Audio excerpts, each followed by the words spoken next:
In March of 1967, I think it was March the 9th, Fidel Castro spoke to the Cuban people for 7 hours and 38 minutes. That's probably not the truth. I actually thought of that from the bench up here just a moment ago. And the reason I do that is because I agonize until the last second over what to say first. I really do. And those of you who know me, you're agonizing over what's he going to say last and when's he going to say it.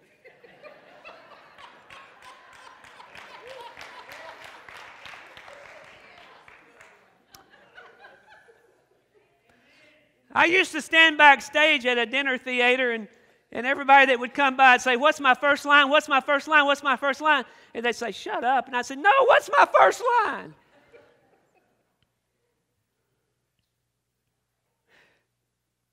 "90% of what I say here today is going to be the truth.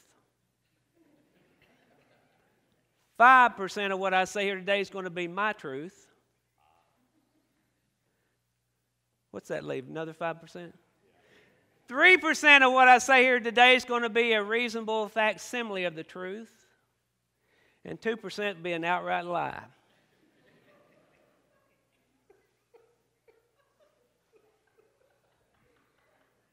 That really wasn't that funny.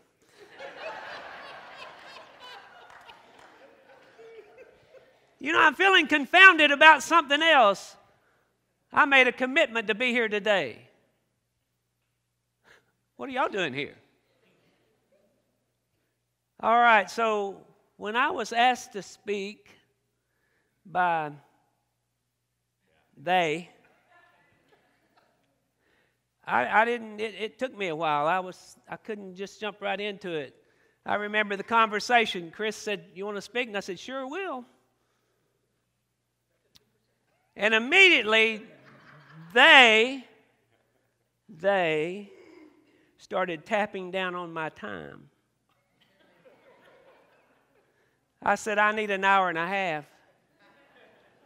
He said, "You've got 90 minutes. I said, "Thanks for splitting the difference." You know, it's really rough getting old. I can't think where I'm going next, but I'll get it together in a minute.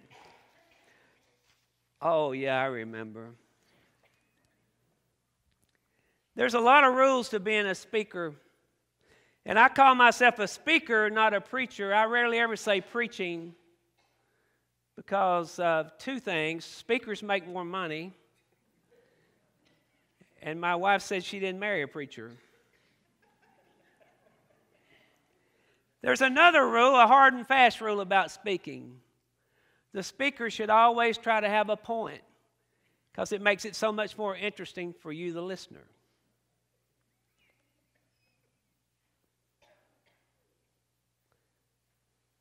There's this elderly couple in a church that I'm invited back to time and time again, and some of you are wondering why already. And I'm wondering the same thing many times, why? But when I start out, I'll say something off the wall, and they'll just look at me like, "Why did he say that?" But every once in a while, something beautiful happens. There was just that moment a few weeks ago. I was in the church, and this couple, I just loved them. And they were sitting about as far as the Petersons there,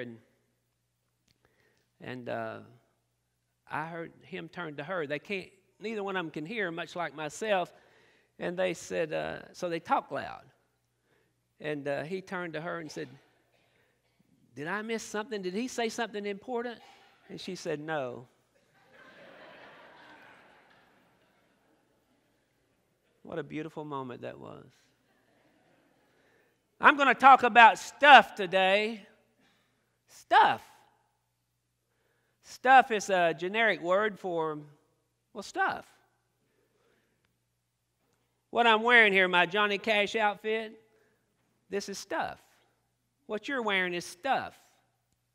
What you have in your pockets today is stuff. I don't know what you got. I've got a whatever that is and whatever this is. And then you if you have a pocketbook, the pocketbook's stuff, and what you have in the pocketbook is stuff. You with me so far? Your earrings is stuff. Your shoes are stuff. How you got here in a car, whether a modest one like mine or an $80,000 SUV or truck, it's stuff. That's all it is. Stuff. Now, I brought some stuff with me today. I just want to show you some of this stuff. Actually, I'm killing time until I can think of something else to say. This is an iPhone turned off. I've only had this in the church twice on a Sunday. The other time was when I did a sermon and I asked God to call me and my phone rung. I believe it was somebody up in the balcony, but hey. This is an iPad that I don't know how to turn off.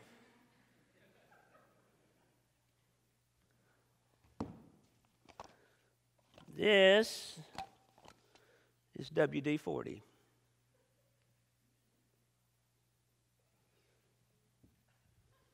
This is, one of those. One of those. And this is another one of those that doesn't work.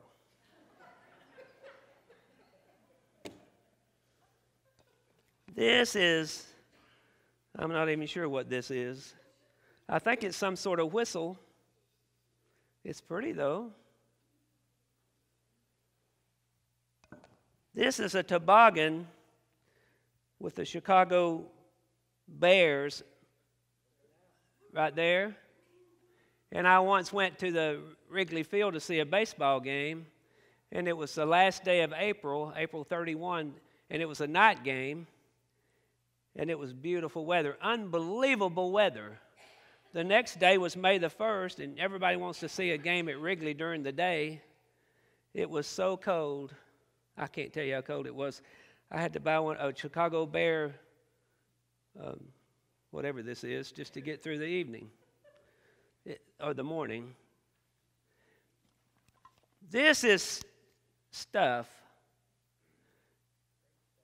Exactly. But by the way, Mr. Peterson, if I want you to join in, I'll let you know, okay? If you want to preach, come on up here.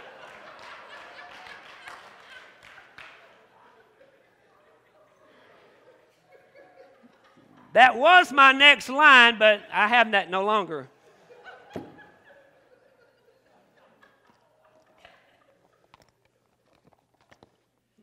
This is the bathroom sports pages. It says for America's favorite reading room, fascinating facts for the fan on the go.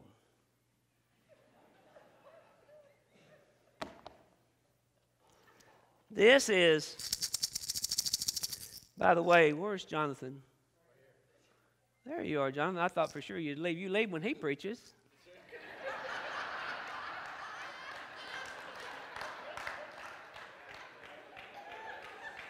What's so special about this?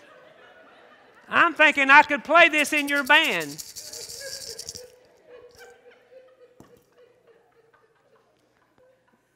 This is one of my favorite. And by the way, I have a consumer products sermon, and this isn't it. If I pass the audition today, they may let me speak again sometime, and I'll do the consumer products version if I don't fall down first. This is called Scratch Fix 2-in-1. You're familiar with this, aren't you, Mr. Car Dealer?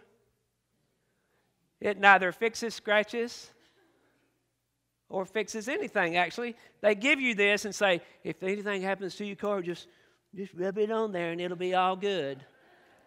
Right.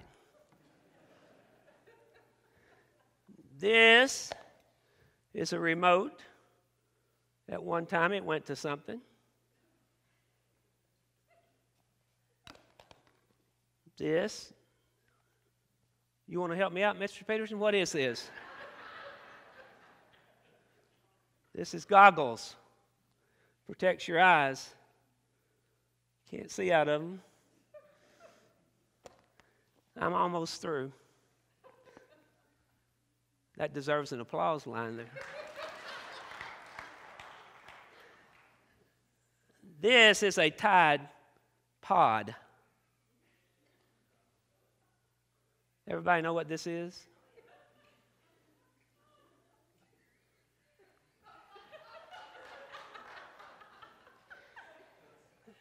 I'm going to take you on the road with me.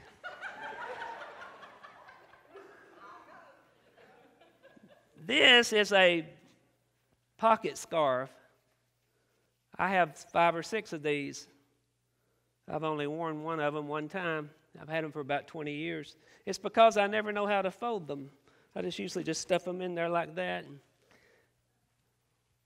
See, buying 5 of something is because of this one thing right here.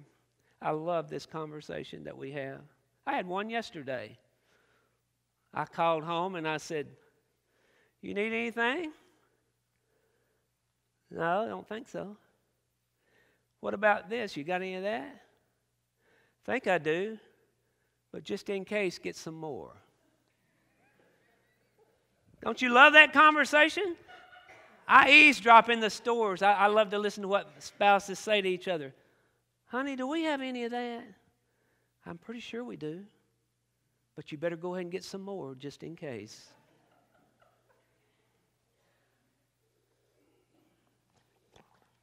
This. What's this, Mr. Peterson? There you go. This is a knife that I once fought a lion with. That's one of those lies I was telling you about. This is for your change. Anybody got one of these? You have one, Barbara? That's why they consider us real old, because we have one of these. This is heavy-duty spray. And this is suspenders that no one would dare wear again. Where's the guy playing the... You might. Because I thought you were Mr. Smothers over here when I saw you with that. They don't know Mr. Smothers. Okay, where was I before y'all interrupted me?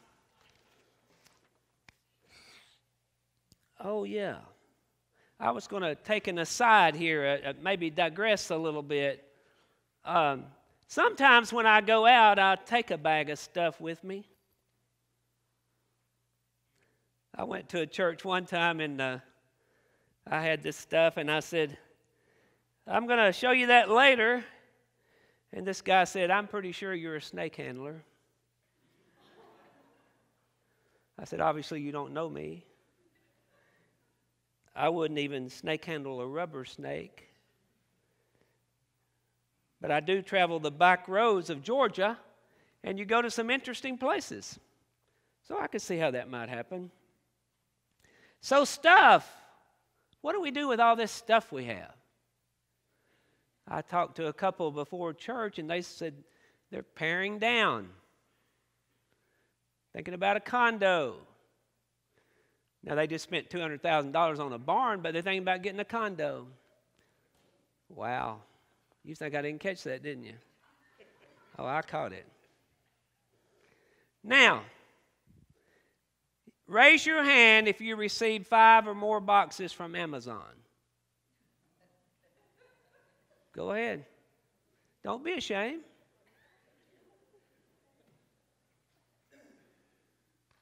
There'll be some counselors meeting with you later.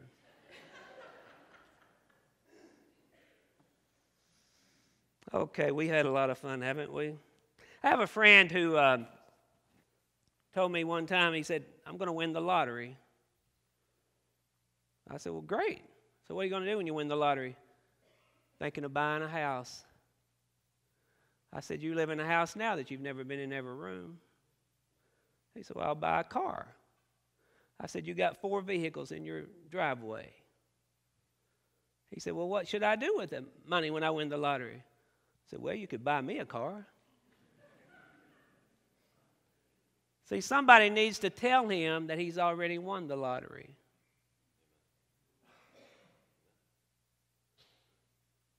I'm not going to do that because I'm holding out for that car. I don't want to make him mad.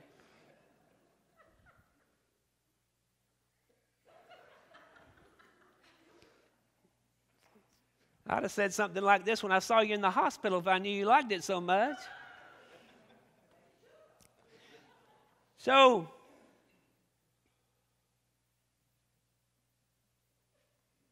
what about that dream house you live in? Is everybody living in their dream house? Well, you are until you go to sleep and have another dream, right? If I had that house, I'd have everything in the world that I wanted. If I just had that house. There's a little piece I want to do for you. If my good friend was here, she would call it elocution. I don't even know what that means. But it's a little piece. From Inherit the Wind. It's that. Do you know what Inherit the Wind? It was a monkey trial in Dayton, Tennessee. And the lawyer sitting backstage, been there before, sitting back, waiting for the jury to come in. And the lawyer's thinking back, and the lawyer says this: someday I'm going to get me an easy case, an open and shut case. I got a friend up in Chicago, big lawyer. Lord, how the money rolls in. You know why? He never takes a case unless it's a sure thing. It's kind of like a jockey who won't go into the race unless he can ride the favorite. Sometimes I think the law is like a horse race. Sometimes I ride like the Fury just to end up where I started. Might as well be on a merry-go-round or a rocking horse or a Golden Dancer. That was the name of my first long shot, Golden Dancer. She was in the big side window of the hardware store in Wakeman, Ohio, and I'd stand outside and say to myself, if I had Golden Dancer, I'd have everything in the world that I wanted. I was 7 years old and a very fine judge of rocking horses.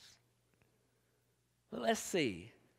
Golden Dancer had a bright red mane. She was gold all over with purple spots. And when the sun hit her stirrups, she was a dazzling sight to see. But she was a week's wages for my father, so Golden Dancer and I always had this plate glass window between us. It wasn't Christmas. It must have been my birthday. I woke up and there was Golden Dancer at the foot of my bed. My mom had skipped on the groceries for weeks, and my daddy worked nights for a month. I jumped in the saddle and I began to rock, and it broke. It split in two. The whole thing was put together with spit and sealing wax. All shine and no substance.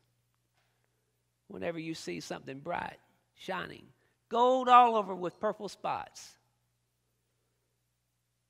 if it's a lie, show it up for what it really is.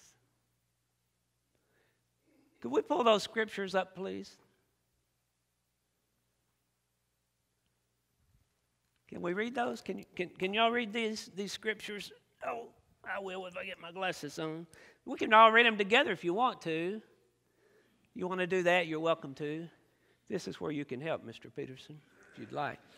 If anyone has this world's goods and sees his brother in need but closes his eyes to his need, how can God's love reside in him? If you want to be perfect, Jesus said to him, go sell your belongings and give to the poor, and you will have treasure in heaven. Then come, follow me. When the young man heard that command, he went away grieving because he had many possessions. He then told them, watch out and be on guard against all greed, because one's life is not in the abundance of his possessions. Sometimes that would seem to be different than that, wouldn't it? We got so much stuff. We pile up so much stuff in our lives.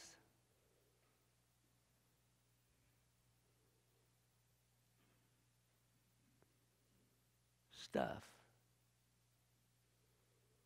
I bet some of y'all got a lot of stuff for Christmas, didn't you? Did you get some stuff for Christmas? Absolutely. We all got stuff for Christmas. When you get as old as me, you kind of buy your own stuff, though. It's a shame you got to be young for anybody to buy you anything, isn't it? Stuff. Wow. So we're clear on what stuff is, right? I call it anything that doesn't breathe. That may not be quite right, but I think it's pretty close to that.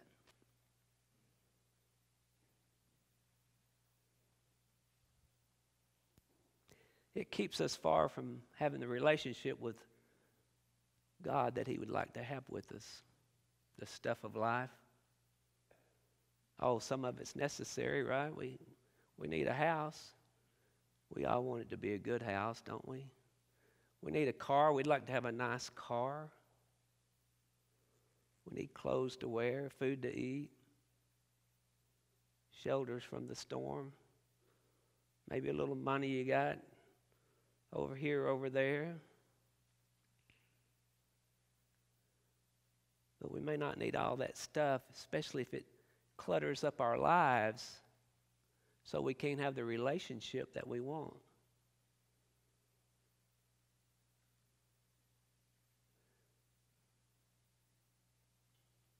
You know God meets us where we are, don't you? You know that, don't you?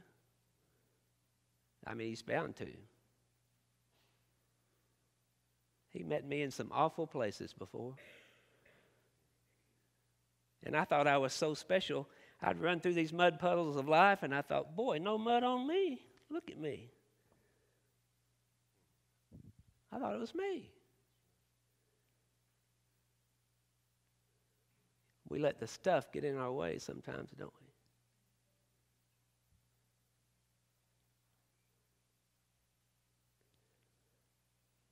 I'm going to do something to really break one of the rules of speaking. I better look at my time. I probably only have another. How much longer do I have, Chris? 60 minutes? No, it could be that.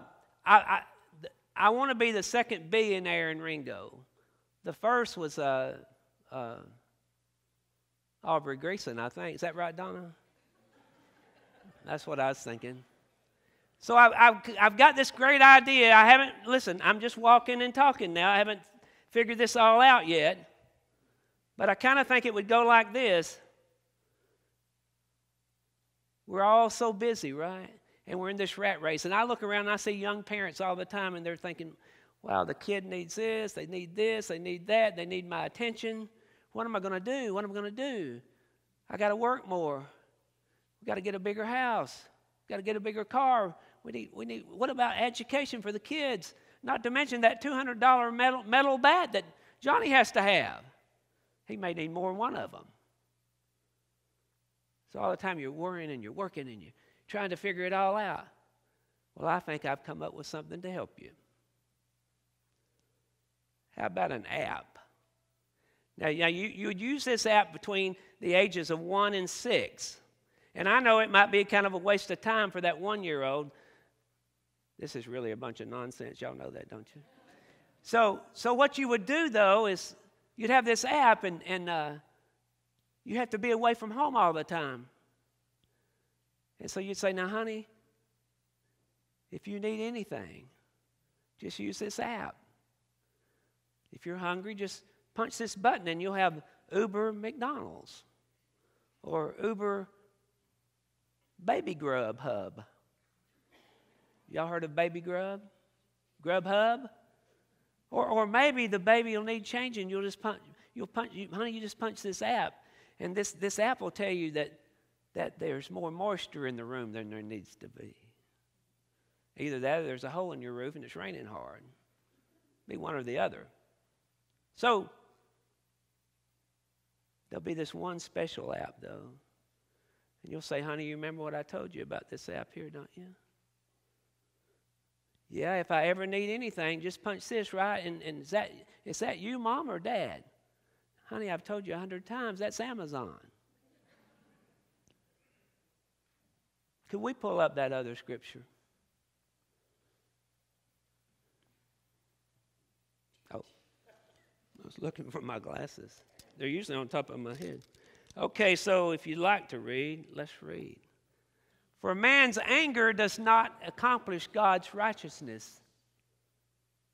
If anyone says, I love God, yet hates his brother, he is a liar.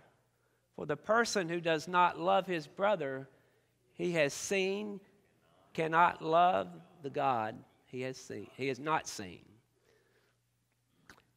And Abel also presented an offering, some of the firstborn of his flock and their fat portions. The Lord had regard for Abel and his offerings. This is why I don't read much. But he did not have regard for Cain and his offering. Cain was furious, and he looked despondent. Any of you have any of that stuff? Let me add to that stuff just a little bit. I'm going to have to read here a little bit because I don't want to leave anything out. So did you recognize any of that stuff?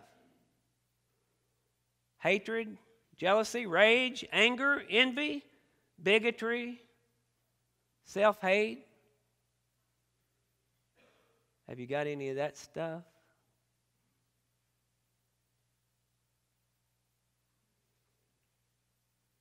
That's the stuff that keeps us far from God.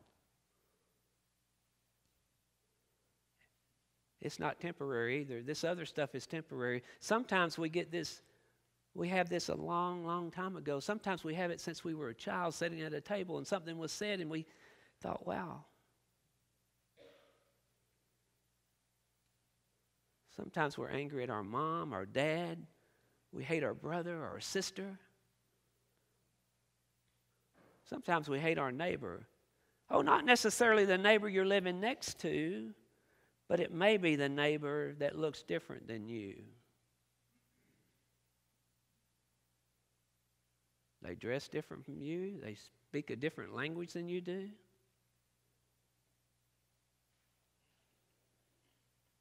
Their mate that they chose in life is different than most of us have. You ever have any of this stuff? It's hard to let go of this stuff, isn't it? I know something about this self-hate. I remember running into a wooded area behind a school one time when I was 6 years old, and I ran in there because this boy blurted out that my mom was dead. And I ran in there. You know, it took me years to come out of those woods. Oh, I came out. Actually, somebody carried me out of there. But it was years before I came out of those woods. First, I hated my mother for leaving me.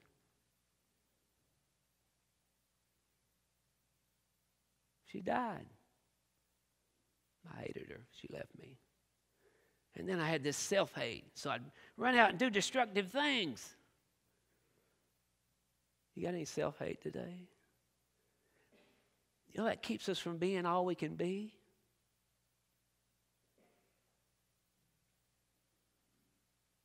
How about jealousy? What are you jealous of today? May not be anything. If you don't have any of this stuff, God bless you. Maybe you can help all of us that do have some of that stuff. That stuff we need to let go of. It's so hard to do. Somebody told us a long time ago, hey, it's okay to feel this way. It's okay to hang on to your rage and your anger. It's okay.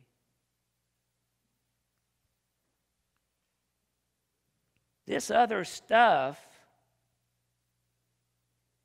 clutters up our lives. But this stuff, this jealousy, this hate, this rage, this anger, this hate, this self-hate, it hangs around forever sometimes. We never let it go. Or we might ride down the road and say, God, I want to let go of that. It's so hard to do sometimes, isn't it? Carrying that stuff.